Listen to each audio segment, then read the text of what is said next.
Di tiap malam yang tak sepenuhnya gelap, ada suara yang tak sekadar angin.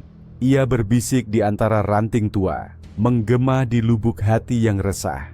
Di setiap kasus, selalu ada sesuatu yang lebih dalam dari bukti. Sesuatu yang tak tertulis di laporan, tapi terasa di dada, berdenyut di nadi ketakutan. Di kanal ini, tiap cerita bukan hanya misteri, tapi perjalanan menembus batas logika dan luka lama yang belum sembuh. Jika kau berani menyimak hingga akhir, maka kau pun akan tahu. Tak semua bisikan berasal dari luar, sebagian datang dari dalam. Dan sebelum kisah ini kubuka, izinkan aku menyampaikan satu hal. Jika kau haus akan misteri dan menikmati jejak-jejak yang tak tertebak, subscribe channel ini. Karena cerita seperti ini tak akan berhenti di sini. Aku Raksa, dan inilah awal dari bisikan yang tak ingin kau dengar.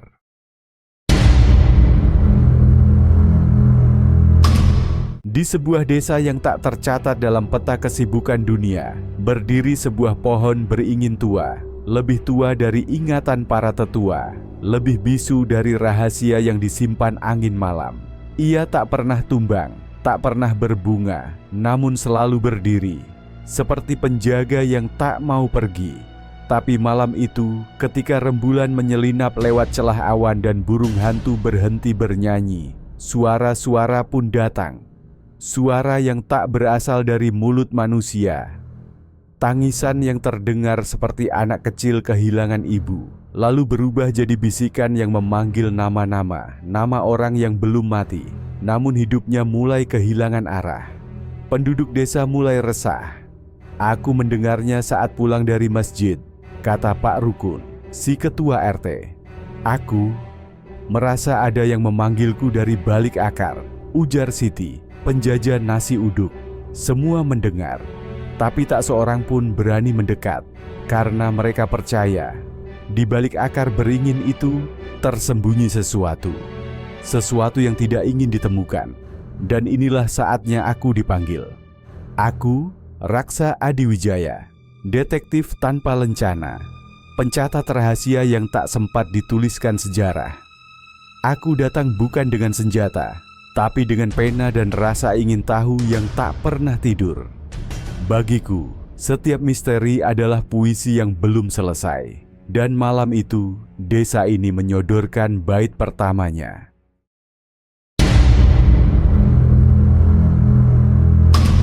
Misteri itu tak datang dengan genderang, tapi dengan bisikan. Dan bisikan pertama terdengar di malam saat hujan menolak jatuh. Malam tak pernah benar-benar tidur di desa ini.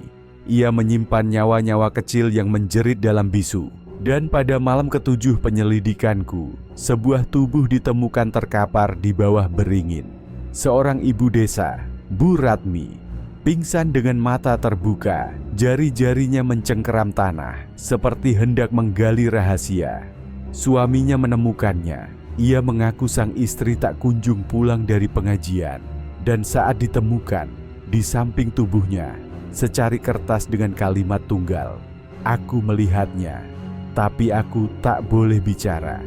Bu Ratmi selamat, tapi tak bisa mengingat apapun. Seperti ditarik ke lubang, katanya, dan hanya suara yang tersisa. Keesokan harinya, seorang bocah bernama Guntur datang dengan mata sembab. Ia berkata mendengar suara ayahnya memanggil dari arah pohon beringin. Ayahnya bilang, "Nak, ikut ayah, jangan takut." Tapi ayah Guntur sudah lama wafat. 2 tahun lalu, terkubur dengan doa dan hujan. Saat ku dengar kisah Guntur, tengkukku menggigil. Sebab jam kejadian yang ia sebut 12.17 dini hari, sama seperti waktu ditemukannya Bu Ratmi. Dan bukan hanya mereka, 3 warga lain mulai mengaku mendengar suara memanggil dari beringin. Nama mereka dipanggil dalam nada yang hanya mereka kenali. Kukumpulkan pengakuan, kuteliti pola, dan kutaruh kamera tersembunyi menghadap pohon. Rekamannya buram.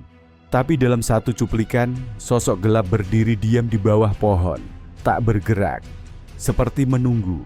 Tak ada wajah yang jelas, Tapi entah mengapa, sosok itu membuat darahku berdesir. Lalu kepala desa memberiku sesuatu yang membuat malamku tak bisa tenang. Papan nama kayu, lapuk, bertulis, Arya, juru kunci alun-alun, hilang, 2006. Dan catatan terakhir Arya sebelum ia lenyap. Suara dari pohon itu semakin keras dan memanggil namaku. Kini aku tahu, ini bukan ilusi. Ini jejak yang ditinggalkan oleh suara-suara yang tak pernah berhasil pergi.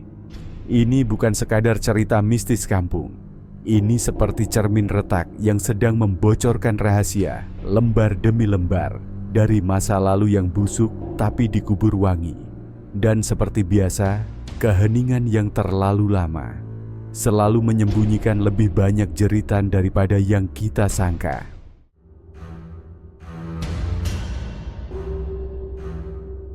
Pagi itu, embun menggantung di udara seperti rahasia yang belum ingin jatuh. Aku kembali ke lokasi pohon beringin, mencari jejak yang barangkali tertinggal, tanda-tanda kecil yang hanya bisa dibaca oleh mata yang tak lagi asing dengan bayangan.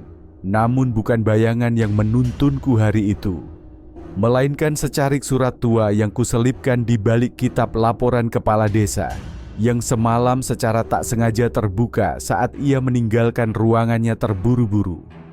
Surat itu ditulis dengan tangan gemetar, tertanggal 22 tahun lalu. Pengirimnya, Arya. Isinya, jika aku hilang, jangan cari tubuhku di tanah ini. Cari ingatanku, ia disimpan, bukan terkubur. Kalimat itu menggugah rasa curiga yang mulai menua. Aku mendatangi ruang arsip desa, menggali lebih dalam, dan kutemukan sebuah kaset. Kepala desa yang sejak awal terlihat gugup, kini berdiri di pintu, tidak berkata sepatah kata pun, hanya diam, menunduk, lalu menyerahkan kunci besi tua. Tanpa sepatah pun penjelasan. Seakan tahu bahwa kebenaran tak perlu dipaksa keluar, ia hanya perlu pintu untuk keluar sendiri. Di ruang bawah tanah bekas gudang alat, kulihat rak kayu reyot dan di bawahnya kotak logam tua yang mencicit saat kubuka. Di dalamnya rekaman suara. Suara Arya, tapi bukan pengakuan, melainkan wawancara dengan seseorang bernama Sudiarto. Tapi suara pemuda itu terlalu muda untuk usianya sekarang. Dan ketika kusandingkan data penduduk lama, aku menyadari orang yang mengaku Sudiarto bukan Sudiarto. Namanya Raksa Adiningrat, nama yang selama ini adalah namaku. Dan tiba-tiba seperti kabut yang tersibak cahaya pagi, aku menyadari yang kucari selama ini bukan hanya siapa yang membunuh Arya, tetapi juga siapa yang mencuri hidupku.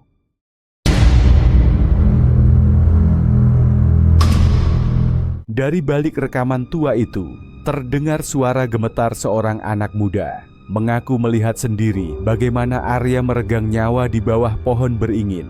Suara itu tak hanya menggambarkan kejadian, tapi tahu terlalu banyak detail. Detail yang tak mungkin dihafalkan oleh saksi biasa. Dan suara itu terasa anehnya begitu dekat. Suara itu nyaring dalam diamku. Aku datangi Sudiarto yang sekarang, lelaki tua yang tinggal sendiri di rumah tua dekat sawah, dengan wajah keriput dan tangan gemetar. Saat kutanya tentang rekaman itu, ia membisu, tapi air matanya tumpah, diam-diam, seperti embun yang malu jatuh ke tanah. Ia menyerahkan selembar foto, foto hitam putih. Di dalamnya, aku, atau seseorang yang sangat mirip denganku.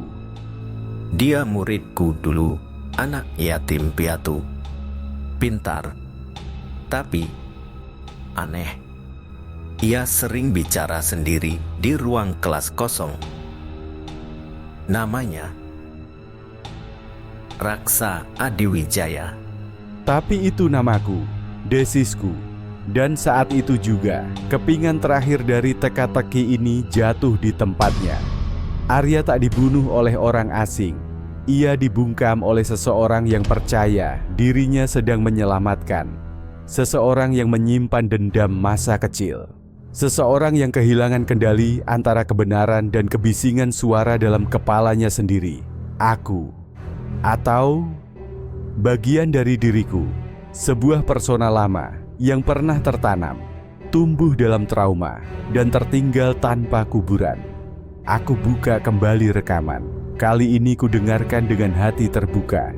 Di akhir wawancara, suara Arya berkata, "Apapun yang kau dengar, jangan percaya semuanya. Bahkan suaramu sendiri bisa menipumu." Dan saat ku tatap lagi pantulan wajahku di jendela rumah Sudiarto, aku tak yakin siapa yang menatapku balik. Akulah pelaku yang tak pernah terdaftar, tapi juga korban dari bayangan yang tak pernah diberi nama.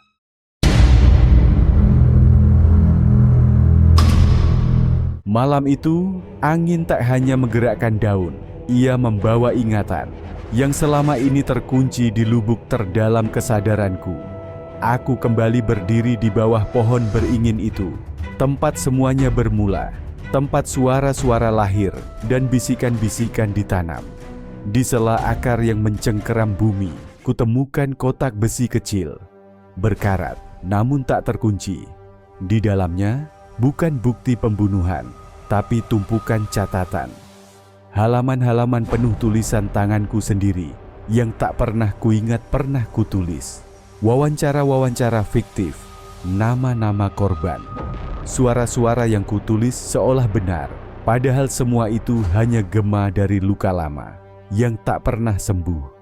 Dan di sana pula kusadari satu kebenaran paling pilu. Arya bukan korban dari pembunuhan. Ia adalah kakakku. Kakak yang diam-diam melindungiku ketika aku kecil sering bicara sendiri. Ia menutup-nutupi keganjilan dalam diriku dari dunia. Tapi pada suatu malam saat ia hendak membawa diriku ke kota untuk terapi, aku yang terpecah dua menolak. Dan sisi gelapku memutuskan segalanya dengan cara sunyi. Bukan dengan senjata, tapi dengan suara. Suara yang menyuruh Arya berjalan ke jalan setapak yang salah dan tak kembali. Tak ada yang tahu bahwa aku menyimpan satu versi raksa yang lain, yang hanya muncul ketika dunia terasa terlalu keras. Versi itu yang menciptakan narasi, saksi palsu, bahkan Sudiarto fiktif dalam kepala. Polisi tak pernah menangkapku karena tak pernah ada bukti fisik, hanya kegilaan yang rapi dan catatan yang membingungkan. Kini aku duduk kembali di bangku alun-alun desa, menatap pohon itu.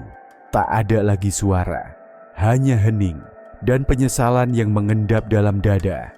Tapi untuk kalian yang masih mendengar bisikan saat melintasi pohon tua itu, barangkali kalian sedang mendengar cerita yang belum selesai, atau sedang dibisikkan masa lalu agar tak terulang kembali.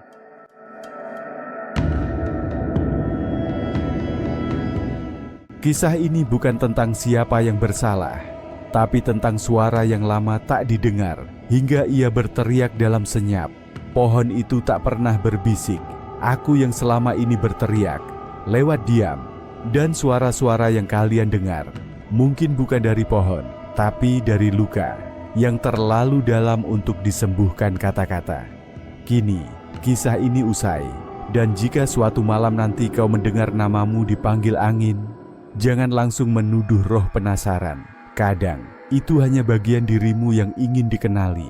Karena sejatinya bukan siapa yang bersuara, tapi siapa yang diam dengan arti. Tak semua cahaya datang dari terang.